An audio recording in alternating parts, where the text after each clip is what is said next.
Yes, your bow can be out of tune. Watch this. This A is in tune. Now, as I adjust my bowing, the pitch is changing.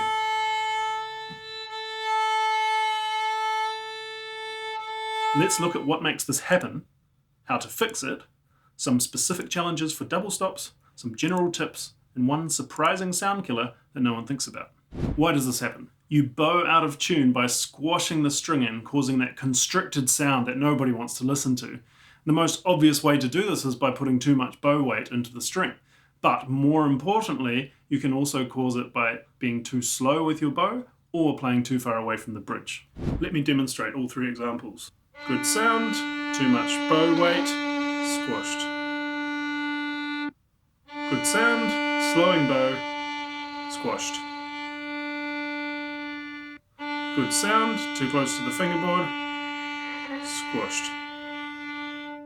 To fix this, we simply need to reverse everything.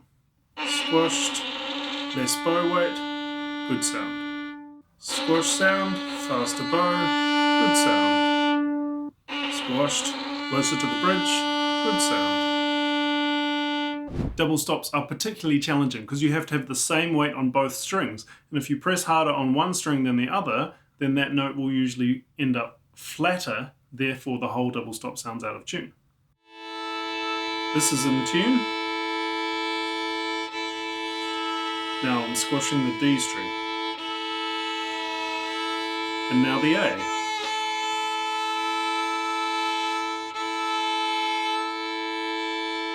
Every single one of those changes in pitch were caused by my bow. You have to keep the bow on the correct angle to touch both strings at once.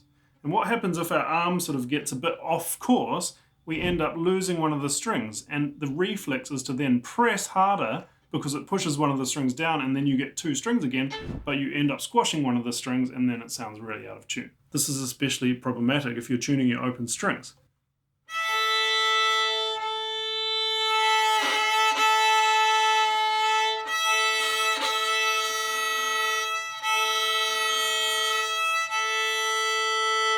Those strings are actually in tune, but that doesn't sound like it when I don't bow it right. To fix this, imagine there's a ball under your elbow which helps it to glide across this imaginary plane and stay on exactly the same angle so you don't lose contact with both strings and you don't need to press. You could also just think of the elbow being at the same level as the frog, and that has a pretty good effect as well.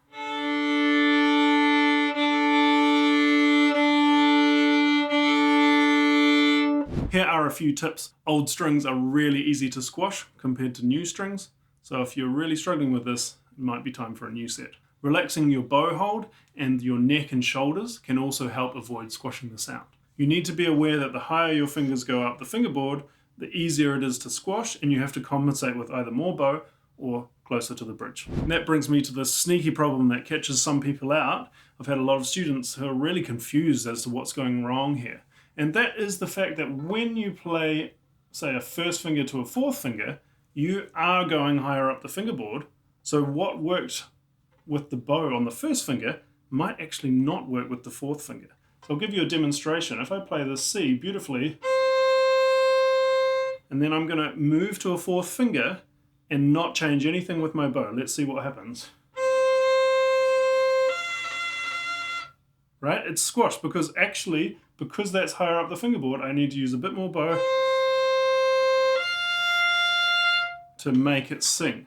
Often the highest notes are actually the most important and loudest ones, so you really need to focus and think, okay, I'm probably going to need more bow, or I'm going to need to go closer to the bridge to make this note really sing.